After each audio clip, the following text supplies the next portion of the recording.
So it has been made official. There are debate rules changes coming. Take a look. The organizers of the presidential debates in the United States promise that the next one will be different. The Independent Debate Commission says there will be changes to avoid a repeat of Tuesday night. The question is, Justice, radical left. Will you shut up, man? Listen. Some American political commentators are calling for the remaining two debates to be scrapped altogether after 90 minutes of insulting interruptions and chaotic crosstalk. Both the Biden and Trump campaign teams indicate two candidates will in fact be there to take part in the next debate set for Miami, October 15th, a town hall format. Senior Washington editor Lindsay Duncombe is back on the story for us this morning. Nothing official yet as we understand it, Lindsay, but what are the kinds of changes they might potentially make to these?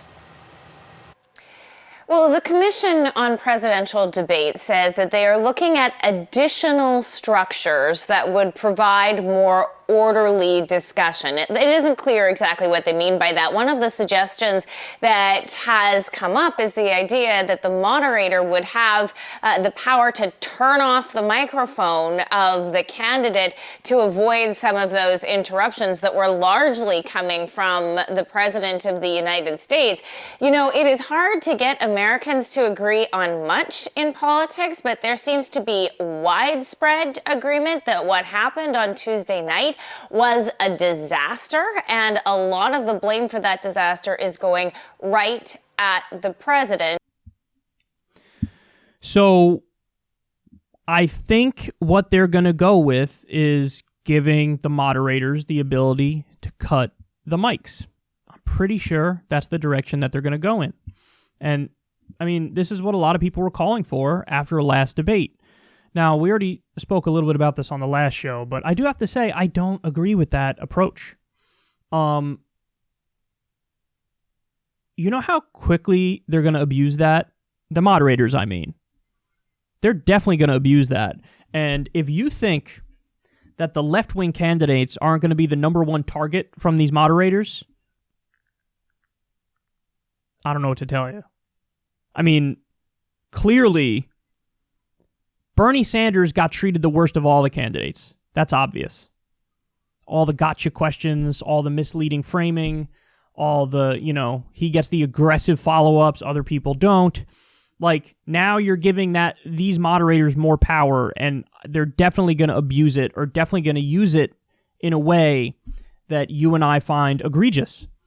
So, I spoke about this before, but I don't even know if I'm sold these days on the idea of a moderator. We're adults here. Everybody's an adult, okay? Why not just say the topic is the economy? Go. The topic is taxes? Go. The topic is the war in Iraq? Go. The topic is guns? Go. The topic is NSA spying? Go. Like, that's one idea which I'm warming to. Let the adults just talk. Now, are they still going to yell over each other? Yes. But they yelled over each other either way, right?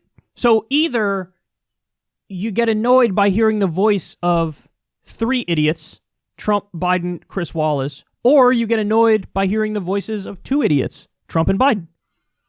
I'll take one idiot less, please. I'll order one idiot less. So they're going to communicate how they're going to communicate. You can only police it so much. And they're adults. I would just kind of let them go. Either have no moderator, or you could have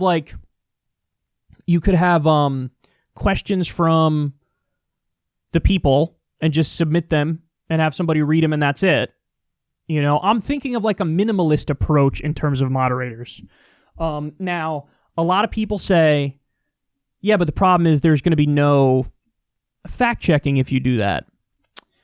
I mean, there's a number of responses to that, but if you fact-checked everything Trump and Biden said that's a lie, you literally wouldn't even be able to have the conversation or the debate because virtually everything both of them say is a lie. So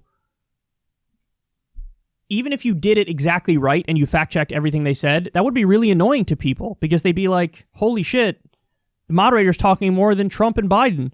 Yeah, because they have to correct all the BS.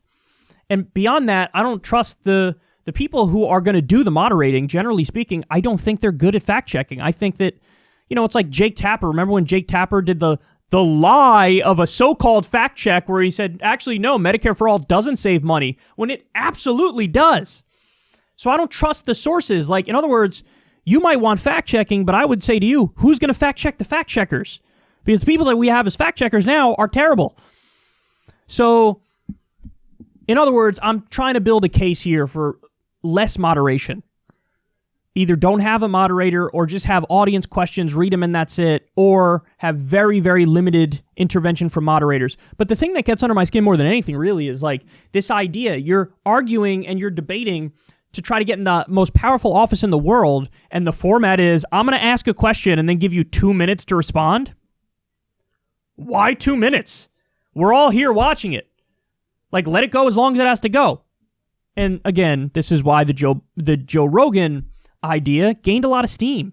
It was literally 69% of the country said they want to see Joe Rogan moderate a debate. Why?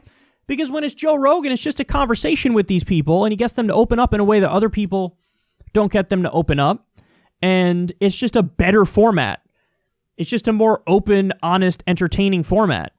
It doesn't have all these like really rigid constraints where people feel like Biden and Trump feel like, I got to jump in, I got to say this, I got to say that, oh my God, we have X amount of time, it's not okay. It's a more open format, and it could go for 4, 5, 6 hours if it's with Rogan. Now, you might not like that idea, but what I will say to you is virtually anything is better than how we do it now. And I think they're just going to go further in the wrong direction with the fixes that they're making, the changes that they're making. I think they're about to make it way worse. I do. I think they're about to make it way, way worse with whatever changes are coming.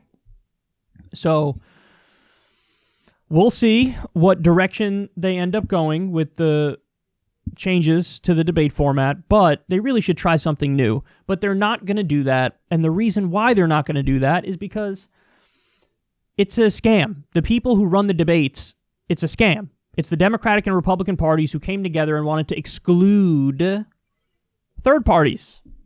By the way, isn't it funny? We're talking about reforming the debates. Not a single person is saying, hey, why not add the Libertarian candidate and the Green candidate on stage?